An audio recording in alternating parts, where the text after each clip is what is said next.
When we think about writing for musical theater, there are very few concepts that are as commonly used and as important as leitmotif. And one of the musicals that makes the best use of leitmotif that I've ever seen is the Tony Award winning, Pulitzer Prize winning, Sunday in the Park with George, which also happens to be one of my favorite musicals of all time. So that's what we're talking about today here on Music Theater Theory. Whoa! Hello, if you don't know me, my name is Mateo Chavez-Lewis. I'm a professional musical theater composer and music director. I'm splitting my time right now between here in Toronto and New York City, and I post analysis videos of the great works in the musical theater canon right here on this channel on YouTube. Come, subscribe, join me, won't you? Today we're looking at Sunday in the Park with George. Specifically, I want to look at the song Everybody Loves Louie. And I should have looked up what page that was on before I started filming, but I didn't. So we're going to scroll through the score and find it. I think it's Before the Day Off. Anyways, Everybody Loves Louie is sung by Dot. And Dot is the lover of the main character, George. George is based on George Seurat, the painter, and the show is inspired by his famous painting, Sunday on the Isle of La Grande Jatte. However, it is not 100% true to his real life because not very much is known about George Seurat's personal life.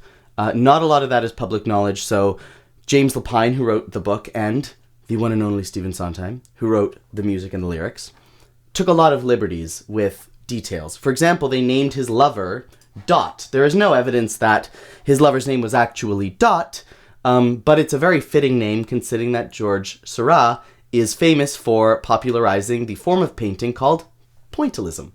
Pointillism, if you don't know, is painting with a bunch of tiny dots. So the song starts, Dot and George are separated at this point, and Dot is dating a baker named Louie. And she's kind of trying to make him jealous in this song. And she sings, Hello, George. Where did you go, George? I know you're near, George. I caught your eyes, George. I want your ear, George. I've a surprise, George. Etc. So these intro chords are very, very important, and we'll talk about them more in a minute. But first I want to talk about the transition, right? We have this very beautiful, slow, connected melody. We have this, like, da-da-da-da-da. And then we have this abrupt shift into this, like, mockingly upbeat rhythm. This, like...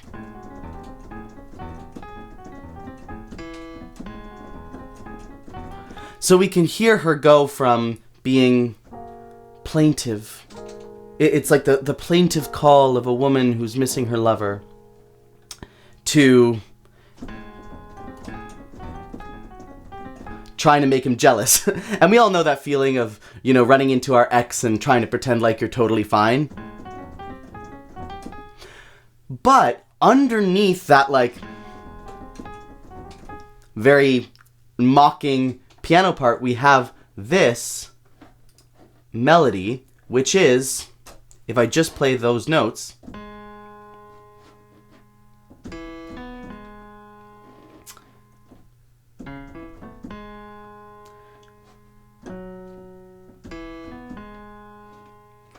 right? It is, Hello, George, where did you go, George? It is the same melody. So we have this plaintive, longing, hello, George, where did you go, George? That feeling is still there, hidden under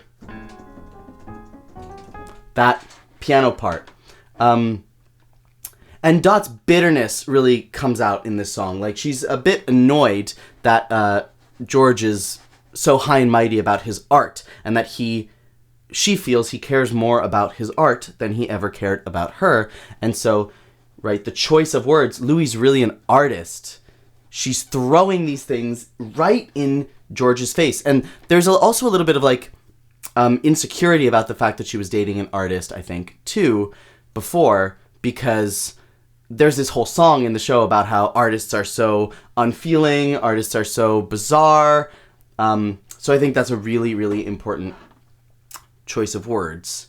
Then here, when she starts trying to make George jealous again, the bread, George, I mean the bread, George, and then in bed, George. That chord. I mean he needs me. I mean like dough, George. So this is a very clever play on words, right? Needs, like bread, but also when you're just listening to it as an audience member sitting in the theater and you're not looking at the sheet music with the words written out, you hear he needs me. You know, like, as long as he needs me from Oliver, needs, Needs. Of course, that is not what the word is written, and so she has to clarify, I mean like dough. I find that very, very funny. But again, here we have these chords again, and these chords are very, very important. Remember, I was talking right in the intro to this video about leitmotif. Leitmotif, basically, is, well, motif, specifically, or generally, motif, is any sort of something that comes back repeatedly throughout a long-form work. So, visual motif can exist. A literary motif, a word that keeps coming back in a book. There's like motifs in cinema where certain symbols keep coming back. And then there's musical motifs, which can also be called leitmotif. Leitmotif is also very specific in certain contexts, but the important thing you need to know is that it's something that keeps coming back and comes to represent a feeling or a person or a thing or an idea throughout the long-form work.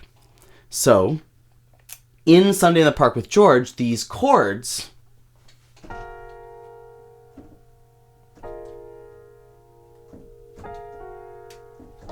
are a leitmotif that represents George and Dot's relationship, and it comes up all throughout the show. If I just play small sections of each song and I play them in this key, in Sunday in the Park with George, Dot is the title song, not the musical. I'm talking about the musical in general, but in the title song, Sunday in the Park with George, it's also the opening number of the musical.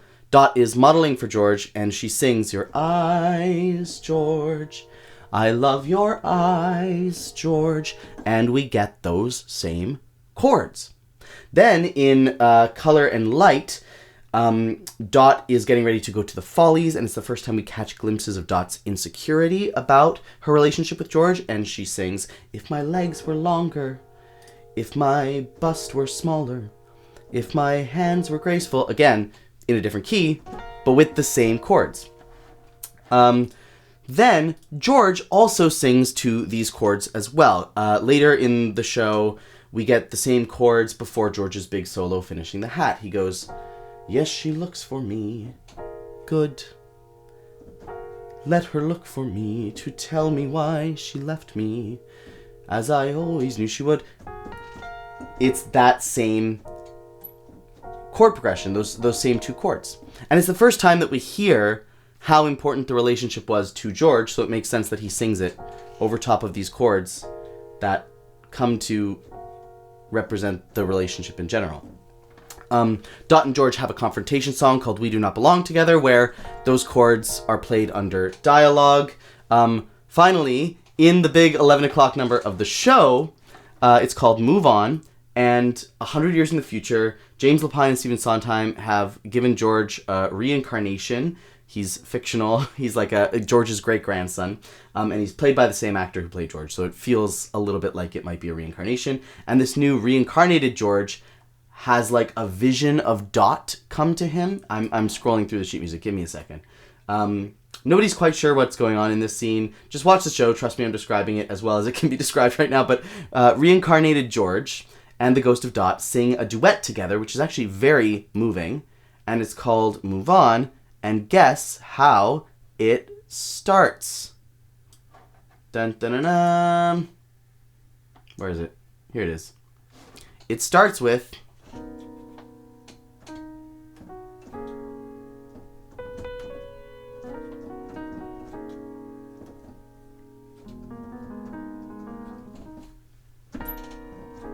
in a different key, the exact same chords. If I move them up the octave and put them in a different key, it's the exact same chords as before. So it's this beautiful way of showing that George and Dot are still connected, even in the afterlife. I just think that's so brilliant. He knew that, Stephen Sondheim, he knew that he had to like tie the thread of these chords throughout the whole show so that he could then use them in this song to identify the relationship. Like in that way, he could help the audience understand this moment, which otherwise is a very abstract and strange one.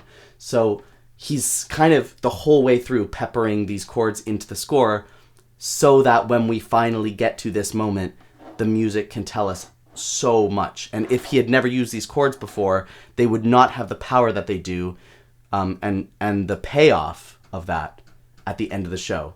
So I just think it's super brilliant and a really, really good example of how to use leitmotif. Louis lovable. Louis the baker is not what I had in mind. We looked at this already. Hello, George. Louis always so pleasant. Louis always... That's the thing about Louis. Louis always is there. Louis' thoughts are not hard to follow. Louis' art is not hard to swallow. I think that is such a funny line. There's a song earlier in the show where they talk about George's art being, not in these exact words, hard to swallow. They say there's no life in his art, and it's very methodical and mechanical and cerebral. And it's a song called No Life. Then, when she starts singing again, we lose things and then we choose things. What does she lose? Well, she sings it over these chords, and we know by now what these chords represent. They represent George and Dot's relationship. So when she sings, we lose things, and then we choose things. What did we lose? We lost this relationship. I think it's beautiful. Then, again, here is another leitmotif.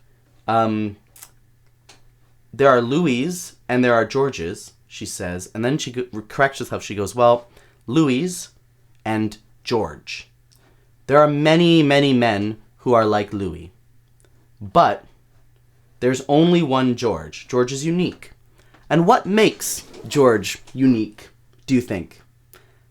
I would say it's his painting. And this is the motif that Sondheim uses throughout the entire show to represent George's painting.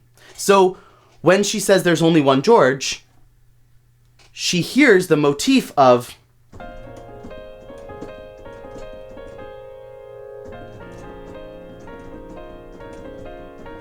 which is the motif that represents George's painting throughout the entire show. At the beginning of the show, when Dot says, I love your painting, we hear that motif. Later, when George sings about why he's so obsessed with his painting in Finishing the Hat, we hear this motif. We hear it all throughout the show. Those are just two examples, but there's like a cajillion, billion, trillion examples of this. This motif is always linked to George's painting. There are many Louis. There's only one George. He's unique. Why is he unique? The motif is telling us. So the words don't even have to. The motif is telling us. The music is telling us. It's brilliant. I love this part too. George has George, and I need someone Louis. I think that this being a dash here is actually very important. Sondheim is the kind of extremely detailed writer who would not put a dash instead of a semicolon, for example, just randomly. I think that if there's a colon there, I need someone, colon, this is who I need, Louis. It feels more decisive. It feels like she's more convinced that Louis is the right person for her. But instead she says, I need someone, dash, dash. She kind of interrupts herself, cuts herself off, and then she says Louis. And that feels like someone is a mistake. It feels like she's letting something come out that she didn't intend to let it come out. She feels like she just needs someone, anybody, to replace George. And so she says, I need someone. And then she cuts herself off and goes, ooh, is that what I mean? Is that, how does that reflect on me? And then she goes, Louis, specifically, I'm really, really into Louis. You know, we kind of get the feeling, because the lady doth protest too much, we kind of get the feeling that she's not that into Louis, and that she still really, really wants George. However, here she almost admits it, and the reasoning is, everybody gets along with him. That's the trouble. Nothing's wrong with him. Come on, Dot. Like, glamorizing problematic men, like, you can do better, girl. And then we end with, Louis has to bake his way. George can only bake his. And then we have this, like, very complicated section with these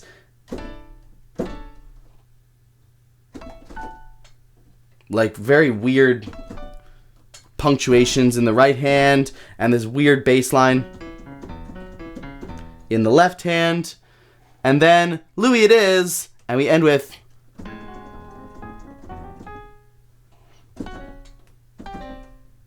what is that? Da-dum, da-dum, da-dum, da-bum. So we end with, basically the outro is the same as the intro, not the real intro with the soft chords, but the beginning of the song proper, the vamp that's been going throughout. Nothing's changed about it, right? It's the same.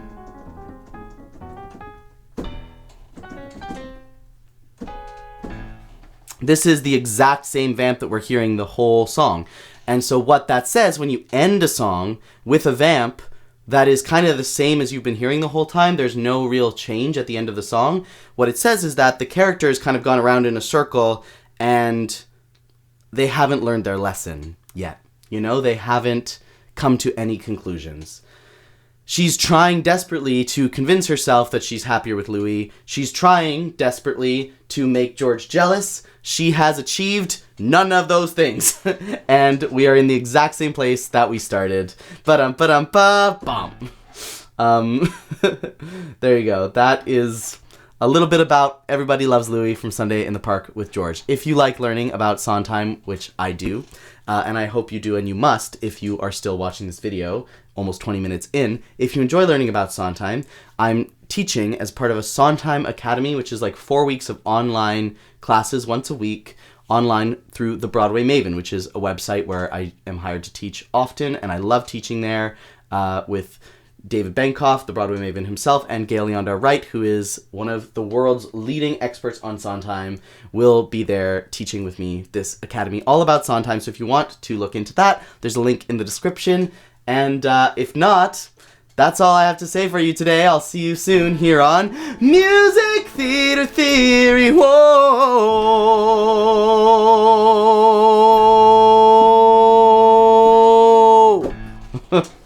Peace out, y'all.